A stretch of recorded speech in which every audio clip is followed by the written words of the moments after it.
if you as an e-com brand have a fractional CFO and they don't understand the most important and the largest line item on your P&L, which is your marketing expense, it really limits the scope and quality of their advice. The better the data that you have and the better that you are interpreting it to be able to draw conclusions and make decisions, that's the one thing you need to improve at to be able to become that version of you that's 10 times bigger. You need to be able to understand how many days to cash, how many days of inventory in terms of working capital being tied up, and what are your actual true net blended payment terms that you're getting back. Because if you're not factoring those things in, you're actually just looking at it from a marketer standpoint, and you're probably going to burn through a lot of cash. The smarter approach is actually not to just set a fixed target for an MER and spend as much as you can, but rather flex your MER target to maximize profitability. Go back to your systems, go back to your CFO and say, teach me how I'm learning every day. Don't teach me based on how whatever principles were created ages ago. Alrighty guys, how's everyone doing? Good? So before I get started, I found out for one of the most boring presentations of the day. So I actually brought my fractional CFO to make it even more boring. So pay attention, and I really need you guys to focus here. So without further ado, let's get into it. Who am I? My name's Ronak Shah. I am the co-founder and CEO of a brand called Obvi. We're a health and wellness brand focused around collagen. I'm also the host of a podcast called Chew on This. And one of the things that Obvi that we focused on was efficiency and trying to do a lot with a little. So we turned our $10,000 investment to doing a little over 100 million in revenue so far in our 5.5 years. And we've been profitable every year. We launched nationwide in Walmart as well as 17,000 other retail doors. So if you have any questions about retail, we can talk it through. We have a 13-person team, so we're super lean. And on my free time, I do some consulting and advising with brands like David Protein, Snow Teeth Whitening, Biro, and The Wellness Company. Pass it to Abir. So I can see you're sitting there thinking to yourself right now, wow, that Ron guy sounds super impressive, but who's that mysterious yet strangely attractive man on stage next to him? Well, firstly, my eyes are up here, but secondly, my name's Abir. Like you said, I'm a fractional CFO for e-commerce brands, like Obvi. But my special sauce, if you will, is that I also run ads. I've had the fortunate background of having run a brand for several years. I've run an agency as well. So as a result, I've been a lot of my time, or spent a lot of my time in Google ads, in Facebook ads, in Amazon ads as well. Even to this day, I still do run ads for a few brands that I'm really close with that, for whatever reason, specifically want me to be doing their media buying. One of the better known ones is the French cookware brand Stobe. But the opportunity that's given me is a unique ability to bridge the gap between finance and marketing, which I believe is very important because ultimately, if you as an e-com brand have a fractional CFO and they don't understand the most important and the largest line item on your P&L, which is your marketing expense, they have no idea how it works, it really limits the scope and quality of their advice. So I think right now you have two of the people who, between Ron and I, are the best positioned to be able to bridge that gap between the finance and accounting side and the e-com and marketing side. So I think hopefully this presentation is going to be quite interesting and something that you've never heard before. Awesome. Before we get started, who here has set up a marketing budget before? Who here has made a mistake in the marketing budget they created? Amazing. So what we're going to cover today is what does it really take to set up a marketing budget in today's economy and today in building DTC brands, some of the mistakes we made at Obvi, and then at the end of it, we're going to speed through some really cool e-com hacks. So stick around. It's how we got to keep you guys till the end. But let's jump in. So to begin, I want to start with a framing question. What is the difference between your brand and the version of your brand that's 10 times the size? Fundamentally, it comes down to one thing. It's the quality of your decisions. The better the data that you have and the better that you are interpreting it to be able to draw conclusions and make decisions, that's the one thing you need to improve at to be able to become that version of you that's 10 times bigger. And the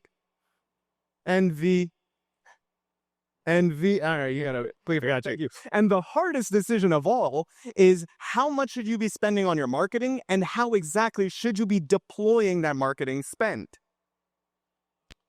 So I think where it comes down to is, and I hope many of you can relate to this. There's kind of like this DTC reality check you need, right? You kind of have the framework. You've heard it at every conference you've gone to. You talked to consultants. You've been on Mentor Pass. You've talked to everyone you need to. You know incrementality matters because that's all you're talking about with your team. And you understand the cash timing stuff too, because you've probably heard me talk about it. But I think you're still not spending optimally. And it's because this is where execution on how you're supposed to really approach it, this is where 90% of the brands fail. So we're going to get into that now. Now, traditionally, budgeting was especially boring. Essentially, a CFO would say something like, man, we want to increase revenue 10% year over year, see? And so we're going to increase our advertising expense by 15% and our travel and trade show spend by 20%, man. It was a very stable environment, very conservative, safe. So it was a system that worked. But e-commerce, on the other hand, I got to clip this for me.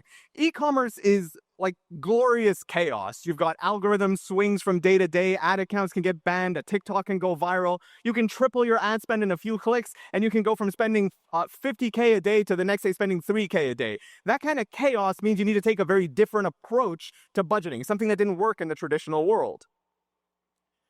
So at one extreme, if you're very lean, you have no fixed expenses, you're basically a dude sitting in the basement, clicking buttons and making money, you can have a pretty simple approach to budgeting. You can just ride the wave of ad performance up and down. But most of the brands in this room, I'm going to assume, are a little bit more sophisticated. You probably have employees, you are probably expanding into different sales channels, you're probably investing into different brand building activities, so you carry a lot more fixed expenses, and some of those expenses are things that take a long time to actually materialize into value. So in a world like that, you've kind of got the best and worst of both worlds. So yeah, clip me a couple. Next one. You got the best and worst of both worlds.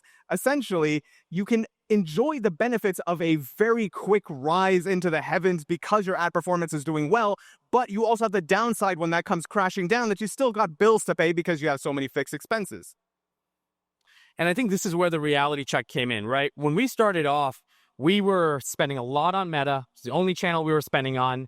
And we kind of started to build our infrastructure around that, right? Hire this person, hire this consultant, get this agency, get this other agency, get the agency's friend's agency, right? And you start to build these cost structures.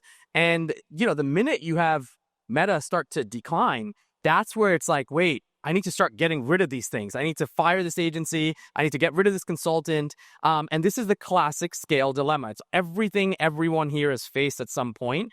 And I think this is where budget allocation strategy has to evolve as your cost structure becomes more complex. We're going to get into that a little bit, but I think it's something that I've seen people talk about literally every day. So ultimately, given that kind of framing, how do we budget?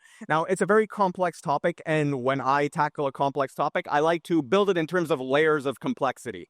So if we start off with easy mode, at the beginning, you're a new brand, you're doing just one-time sales, no retention yet, you're only running on Meta, and you have no fixed expenses. In a situation like this, let me ask you a question.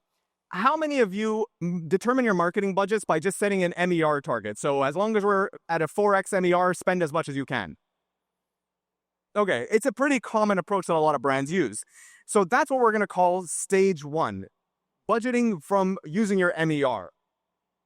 The thing is that if you have a situation where you're just going to set an MER target, you can inevitably just ride those waves of ad performance up and down. So if you set a target at 2.5, when the ads are doing well, spend more. When they're doing worse, spend less. Seems pretty reasonable. Or is it? The problem with an approach like this is that you're leaving money on the table. Were I to ask you, would you rather have a 10% return on an investment or a 50% return on an investment? And I offer you both. Assume I have a trustworthy smile. You're probably going to want the 50%. But what if I told you that 50% return is on $1,000 invested and the 10% return is on $100,000 invested? Now you probably want the 10K instead of the 500. And that's the thing. Diminishing returns on ad platforms, they're not linear. They kind of oftentimes go in either stepwise functions or it can be a little bit chaotic. So The smarter approach is actually not to just set a fixed target for an MER and spend as much as you can, but rather flex your MER target to maximize profitability. So sometimes you're going to drop that MER target if you're spending a lot, and sometimes you need to raise that target if you're not able to spend as much. Ultimately, you're giving yourself an opportunity to maximize profitability, not just maximize ad spend at a fixed target. And that is stage 2 of budgeting, where you're prioritizing your contribution margin and your profitability rather than just focusing on ad spend. So I think the big problem that at least we've come across at Obvi, right, is you're all trying to optimize for contribution margin across channels, but the problem is attribution is still broken. Doesn't matter if you're using Northbeam, Triple Whale, whatever you're using, it's still broken, right? Platform realities are saying, hey, Meta is saying we're getting a 3x. Google's saying we're getting a 4, and your email and Klaviyo is saying you're getting an 8x ROAS. But your bank account reality is your actual cash flow tells you a completely different story, right? And I think this is where the solution is like you need operational truth, not just what's on the platform and what it's telling you. And it starts with getting to really know your cash reconciliation and working backwards. I know this sounds super boring, but stick with me. And I think this is where knowing your profit matters more. And I think one of the most exciting things we did was I completely stopped using QuickBook exports for my cash flow statement, my P&L, and my balance sheet. We're all trained, right, to look at dashboards all day. Shopify, you open up, it's a dashboard. Klaviyo, it's a dashboard. Triple Whale, Northbeam, dashboard. Yet, when it comes to the end of the month to find out how we actually performed, we got to look at this black and white sheet and figure it out, right? It's impossible.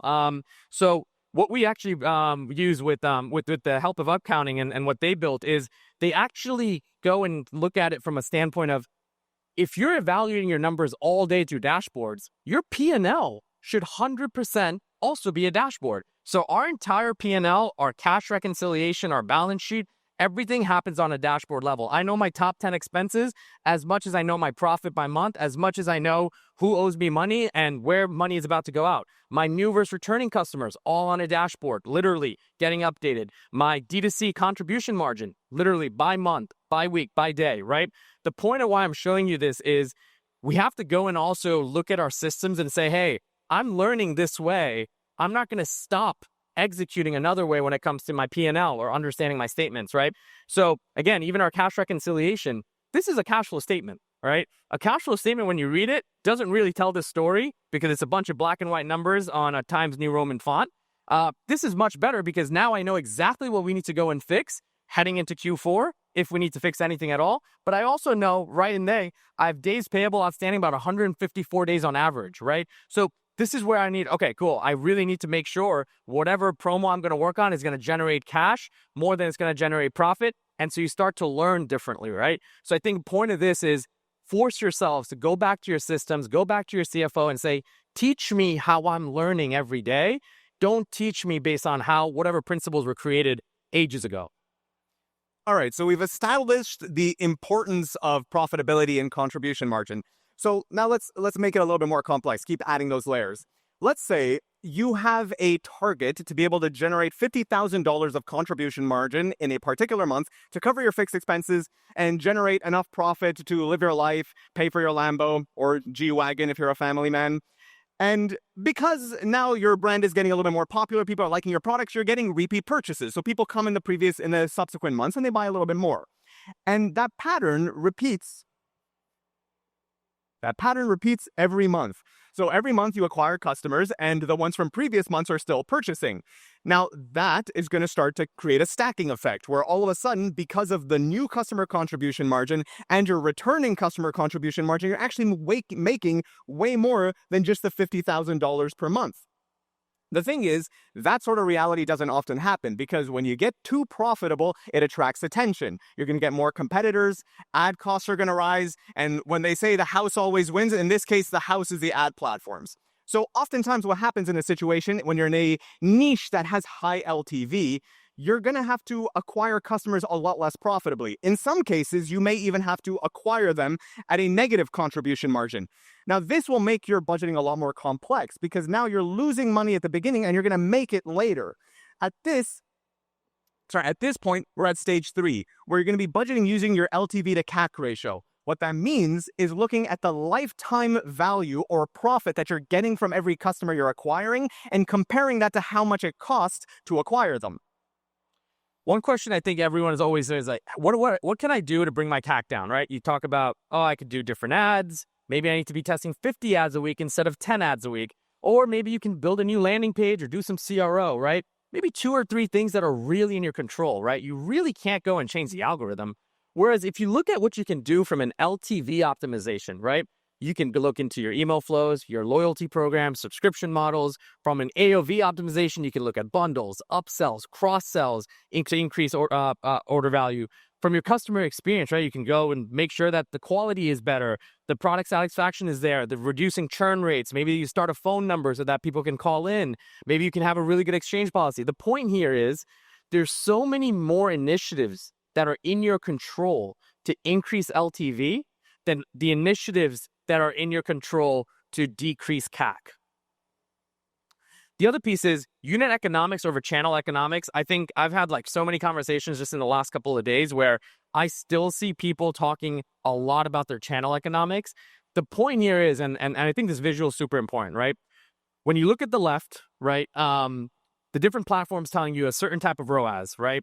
But when you look at the right and why cohort views are so important, right?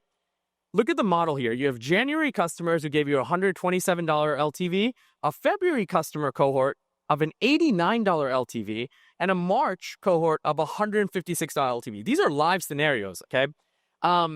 What matters here is which one are you going to use for budget decisions, right?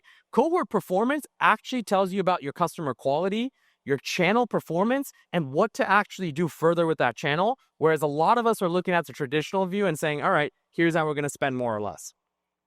Now, here's the thing.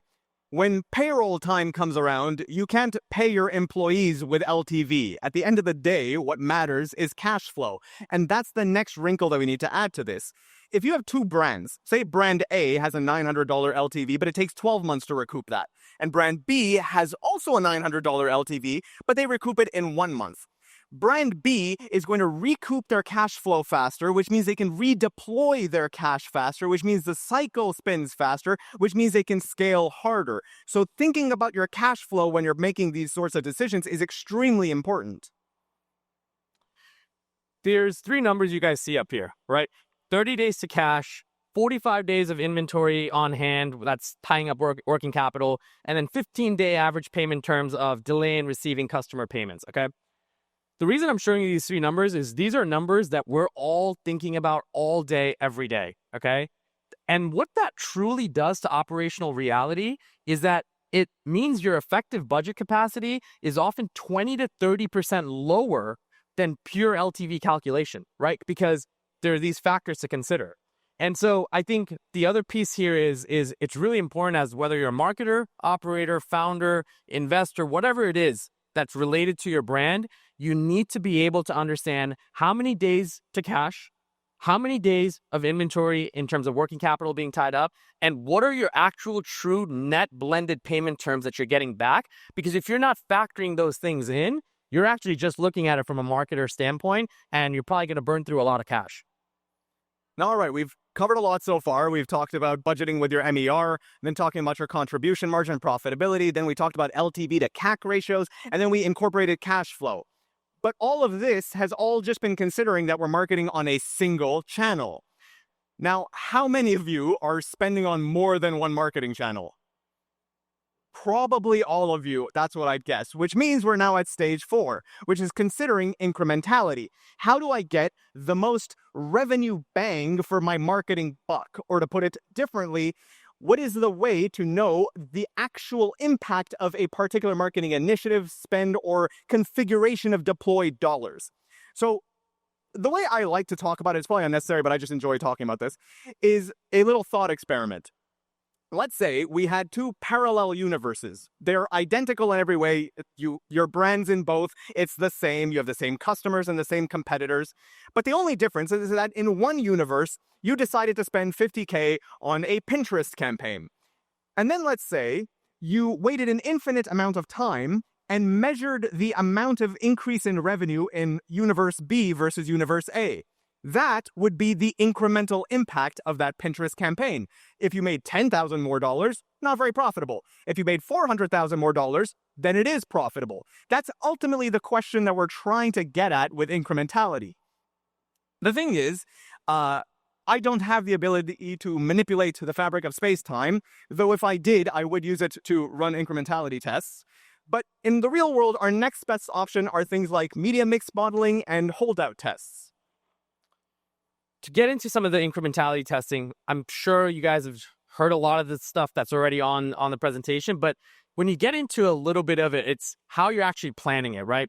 Think about geo-split testing, right? Actually testing markets with and without specific channels to really understand, is that channel driving impact? Holdout groups, like Abir talked about, right? Excluding percentage of audience from certain campaigns to understand the impact of what you're sending or whatever messaging you're using. Is it actually creating any impact? Time-based testing, on-off periods to measure true impact.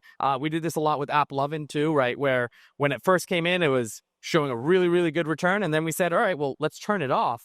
And are we able to see the same revenue, or is it did some things drop off? So really doing some time-based testing, and then attribution modeling.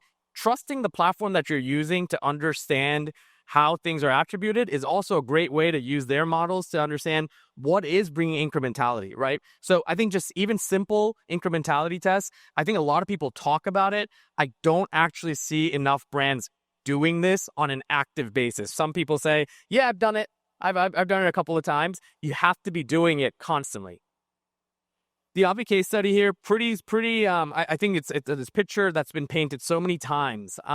Early days, pure DTC, meta-dependent, 4x ROAS, scaled to $50 million, and did really, really well. iOS hits, meta ROAS stays the same. Revenue drops 40%, right? And I think this is where we realized high reported ROAS does not equal high incrementality, right? Platform metrics, they're in some way meaningless if you're not considering the cohort-based unit economics, which was super important for us to incorporate. So obviously we know what the best options are when it comes to incrementality, but for some of us humble folk, that might be a little bit inaccessible. So what do? We have to rely on things like in-platform metrics. We have to use wonderful multi-touch attribution tools like the sponsor Northbeam. Please pay me money. We also have to rely on the most honest of data, which is finance. And then we just have to use our guts.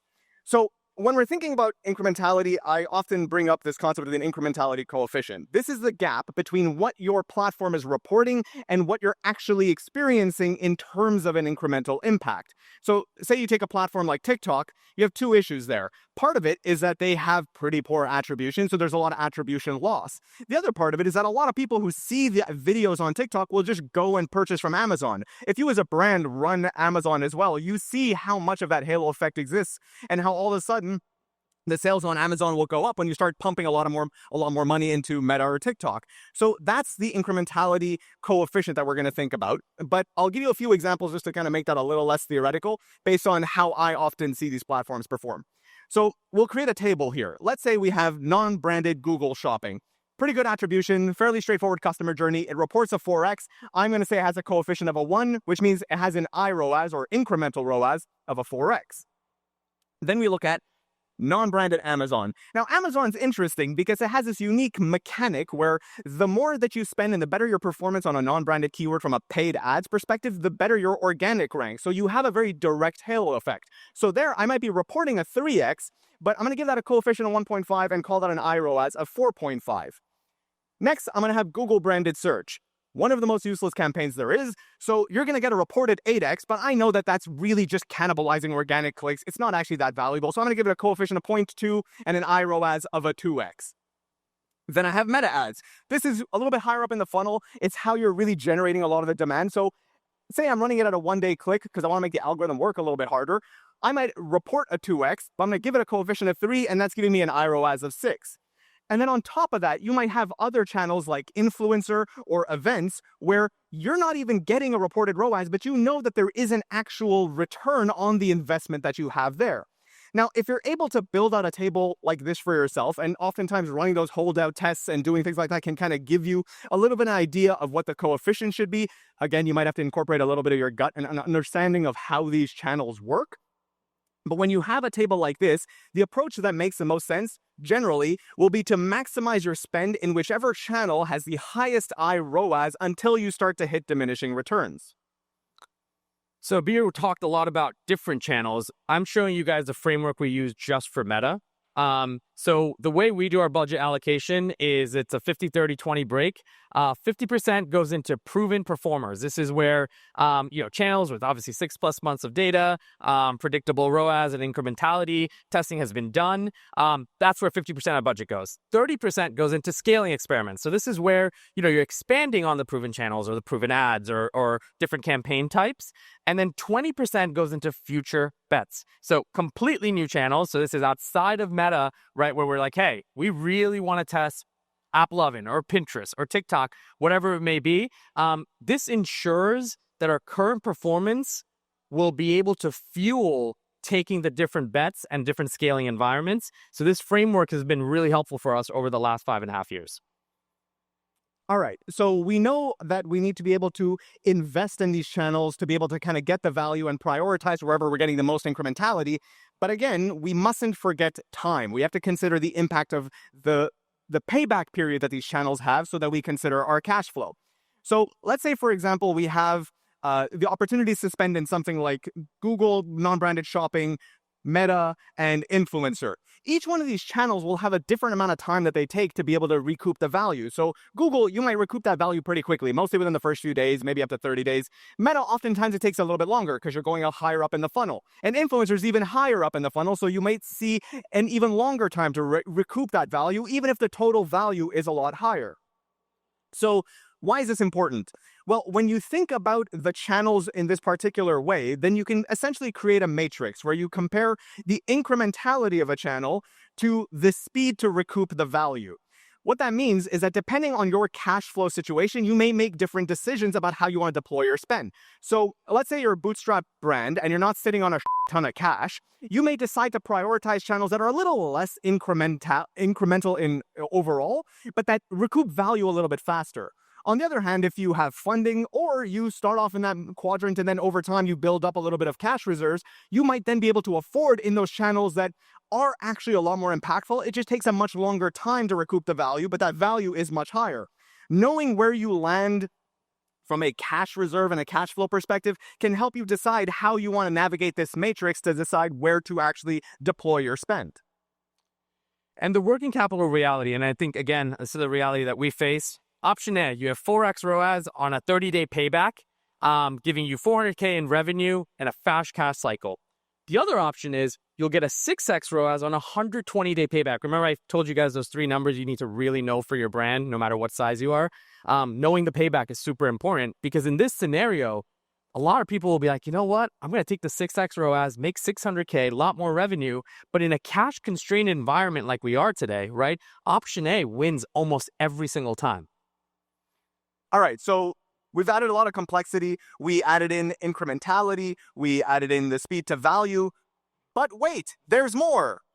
The last stage we want to talk about is fragility. So essentially, it might be great to have a 6x return on your investment in ads, but if that return is something that is very fragile, that you might lose at any point in time, it's not a great way to build a lasting business. So the way to think of this is that every single dollar of revenue has an associated contribution margin. And those contribution margins stack up, they cover your fixed expenses, and what's left over is profit. Now, let's say you sell THC-laced sex gummy supplements that has scantily clad women in the ads, and all of your revenue comes from Meta. That's not a very fragile source of, it is a very fragile source of revenue. And so you want to make sure that your portfolio of revenue essentially is built from sources that mix in different levels of fragility so that if somehow your ad account gets banned, you don't necessarily end up in a situation where you're falling into the abyss of unprofitability. So how do we actually use that knowledge to make decisions? So let's say I have a brand and I'm trying to make a decision about, sorry, just go back one, bang. I want to make a decision about how to invest in a channel that is lower speed, but higher ROI, like influencer. And I know the first couple of months, I'm actually going to be losing a fair bit of money on the influencer side before I start to recoup that value.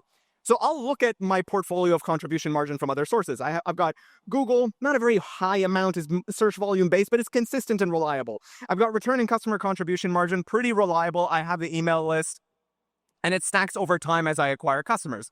And then I've also got Facebook, a little bit more volatile, high value. But the thing is, I know it's not that reliable because of the product that I sell. The timing that I'm going to choose to be able to actually make that investment in influencer is going to be at a point where my reliable contribution margin channels can cover my fixed expenses so that I know I have a lower risk of becoming deeply unprofitable, especially because some of these investments, you need to make them for a while before they have traction. So then if you're in a situation where all of a sudden your Facebook ad account gets shut down, you might have a bad month or two, but those other more robust contribution margin channels are able to sustain you until you recover. So we've covered a lot, and there's a lot of nuance to a lot of these things. So I wanted to try and boil this down to something a little bit simple. Obviously, I didn't expect you all to become CFOs in a 30-minute presentation, but the way to think about everything we talked about today is what I decided to call the scale equation. So essentially, how much that you should be spending on a particular channel is increased by its estimated IROAS. We'll say that for simplicity. You can also talk about the LTV to CAC, but it's decreased by the time it takes to recoup the value, as well as the channel fragility. What that does is that it gives you an opportunity to optimize for the most incremental growth that you can find while still taking into consideration the importance of your cash reserves and your cash flow, as well as not building a business on fragile sources of revenue that could come tumbling down and completely wipe itself out. All right, so I think besides 3 of you who fell asleep, I think we had most of your guys' attention, so thank you. But I think what we're going to get into now really quickly is the bottom line, right? The brands that master the framework we kind of went through, I think are the ones that are going to dominate the next 5 years, right? You want to make sure that your competitors who are focusing on chasing platform ROAS, you're here looking at true incrementality, right? The people who are looking at, reactive decision making, you're actually making data-driven budget decisions. So we talked a lot about theoretical, big picture stuff and some of the tactics on how to do it. But what I'll get into now is some of those like little e-com hacks that's going to maybe either help with your subscription growth, maybe your AOV growth, maybe some different ways to just think about things. And I'm going to fly through this because I think Nick's going to kick me off in 4 minutes. So stay with me and let's get into it. All right. Number one, how we use AI. So what we do is we have a auto scraper from that we put into Claude. That has direct access to our TikTok, YouTube, Reddit, Amazon reviews, and website reviews. And we're basically telling Claude, scrape 20 TikTok videos about collagen fat loss, identify the most common pain point, blah, blah, blah. That's our prompt. And these hooks that we've been using now for the last at least 5-6 months, since we've been doing this process, have been the best hooks because you're taking the pain or the problem or the solution that you've created for a customer that's leaving a review, including your negative reviews, and creating copy around that. Next thing we do, tapping into influence and creators. We use a platform that fully automated the entire thing. Seeding is way too much work. We don't have the time to do it. Most of the people in the Philippines do not actually perform as well as you need them to. So what we do is a tool that'll actually automate the entire process from sourcing to also notifying you when somebody has gotten a package, when they've posted, etc. This cost of the build out of the system comes out to about $40 per post, which for us is a very affordable cost to go and test a different creator. Next thing we did, we saw a big drop-off between order 2 and 3 on our subscription. So what we went and did on the platform was, before order 2 came around, we told people that they're going to get a free gift on order 3. So when they're already mentally thinking about canceling 2, they're now getting tied into staying till 3 because of that incentivization, right? And if you see the lift we got an 85% lift on order 2 staying into order 3, right? So just this little quick little thing. Next thing is 30% of our revenue comes from international. This has been a big piece for us. One of the biggest things that we did here, though, was we were able to dynamically bake in the entire cost of somebody who's shipping from, let's say, Australia, okay? So instead of seeing our collagen for $40, we're going to see it for $56.24, okay? And that includes their VAT, duties, taxes, fees. And we don't say anything about shipping, but it includes their shipping, okay? Because you're obviously, based off the IP, you're able to get that. Now, when they get to checkout, which is the highest drop-off for international orders. When they get to checkout, we were able to increase that by 27% conversion rate because we said today only Australia orders get free shipping. It's not really free shipping. We already baked it in, but you get the point, right? Next thing, rethinking your pop-up. I think the Alia team's here. I think they're phenomenal in thinking about what you need to do with your pop-up. The whole thing about it is we give our customers 20% off, $5 off, all of that for free without really getting much besides email and phone number, which has kind of been commoditized. What we do is actually through the pop-up system is we're able to actually educate people while they're filling out information like, why are you here? Oh, you're interested in weight loss? Great, we have this one product. Click continue and we'll tell you more about it while collecting your email and phone number so that you're already getting into the buy-in cycle right at one of the most prominent points of experience. Email opt-in rate went up against the industry average, which was really cool too. Next thing on TikTok, I'm sure you guys have talked to Zane. If not, you've definitely seen him. But one of the really cool things that we copied, as everyone copies everything, is the rewards program for ambassadors. If you bring in like $500 GMV, you're going to get a ring light. But if you bring in $300,000, we've given away a Tesla, right? Building these programs to get the people who are actually driving you revenue and further incentivizing them. Again, nothing super new, but I will tell you it works. Next piece, this is the most optimal checkout. We have done 122 different tests on our checkout page to get it to a pretty good conversion rate. We'll continue to do different tests, but the point here is some of these points of what we've tested and what we've added to our checkout has been extremely incremental, which you guys should remember from early in the presentation. Another thing that we do is wallet passes, right? We're also used to selling email, phone number, etc. Wallet passes allows you to send unlimited push notifications. Think about that. 98% read rate, which is incredible. The first thing everyone does when they wake up or sleep, they look at their phone, right? Yet if you're not using push notifications, you're actually making them take another step to even get to know you through their email and through the email and SMS app. Push notification has been a huge, huge incremental value for us. $2.42 per recipient. Last thing, I think one platform that people sleep on is Messenger. Whatever you need to do to build on Messenger before Q4, before Black Friday hits, do it. We've driven a ton of revenue through it. I know it's a little bit older demo, but don't be shy of the older people. They actually have a pretty good LTV. We've done giveaways, challenges, recipes, ebooks, tons of things. We built it through ManyChat. You can automate the entire thing. But the point is, think about all the platforms you're not on and where you're not grabbing attention. That's all we have here today. Get the deck here. Phone numbers up there if you can text us or follow us. And that's it. Thank you very much. Abir, well done, guys. Stay real quick. Ron, stay up there. Any questions for these absolute financial nerds? And it wasn't I was getting a couple of text messages, and they're like, "This actually wasn't the most boring one. Most boring." Perfect. It's perfect. It's not sexy, but it's like medicine. Like you literally have to continue. You need to listen to it, I think. I would say, like, we're coming into Q4. This is a question for both of you. I'll go to the raised hand. Just some things like, if I can give you parting words of wisdom, just make sure you are watching this. Do you have any words on that? I would say that the aspect that you really want to pay attention to is your breakdown of contribution margin by different sources. I think it's one of the things. So Ron showed you the dashboards that we had earlier.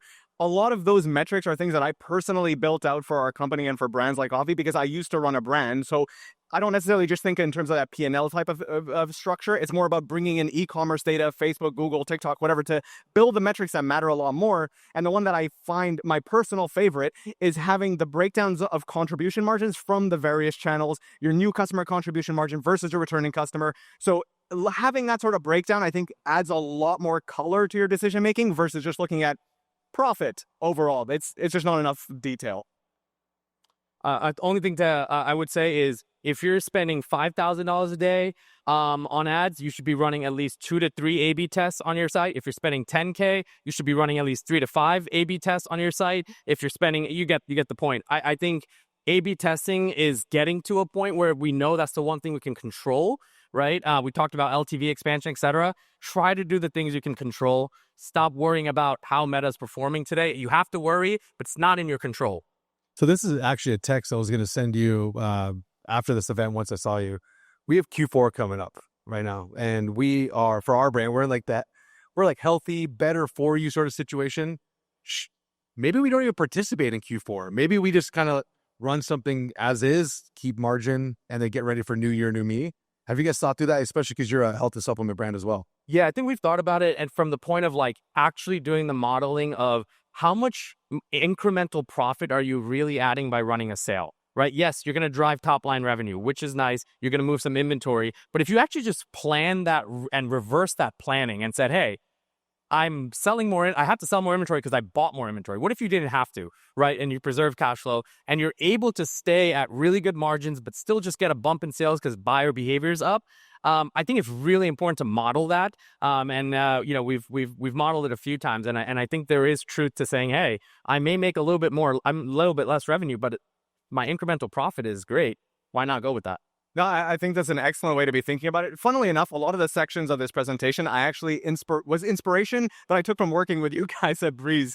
And one of those things that when you're in the kind of health and sup or any sort of consumable world or in the health and wellness world, you have to keep in mind a lot of times when you're running those aggressive promos that you're just channel stuffing. You're just taking people who were going to purchase later on and you're just getting them to purchase sooner, cheaper, and then you're going to have a drought later on. So when you do deploy those strategies, be very mindful of trying to make it very focused on acquisition offers, and B, insofar as what you do from an email perspective, use segmentation. I mean, you know this obviously, but use segmentation intelligently to be able to say, okay, the people who are buying on a recurring every 30-day basis, I'm not going to run the offer to them. I'm going to run to the people that I want to reactivate from 120 days ago.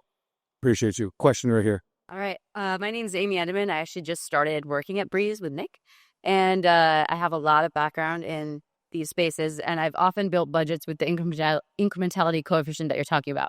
Question for you: a lot of times, it's kind of a static number, and I'm trying to figure out how to make that a dynamic number based on the channel mix that I have on at the time, as well as how things change over time as you scale up in those channels. Because the meta coefficient on day one, phase 2, phase 3, phase 4 changes a lot. So curious how you've made it more of a dynamic exercise. That's a great question. What's tricky about it is that if you don't necessarily have very robust tools, something like a house or whatever else tools that you use for the sake of kind of like incrementality testing, it does become something that can be dynamic. So essentially you just have to have the discipline of kind of going back and updating it based on how you're observing the different trends in revenue, the platform performance, and also your mix. So you may have a particular incrementality coefficient applied to Meta, but that might be before you launch Snap and before you launch TikTok or Reddit, whatever. Once you launch those channels, all of a sudden the dynamics change. So Ron, for example, I know that they use a lot of tools that are a little bit more robust and professional. So if you're at a level where you can afford those tools can help you determine those coefficients. For everybody else, it's just having the discipline of re-examining it and saying, okay, this was my assumption. I have this at a 1.7, but then do the math. Does all the revenue add up the way that it should? Because what you're trying to determine is, okay, at that iROAS, in theory, if my iROAS is calculated correctly, the spend times the incrementality coefficient should give me a number, and that number should add up to my P&L revenue. If it doesn't, that means your coefficients are off.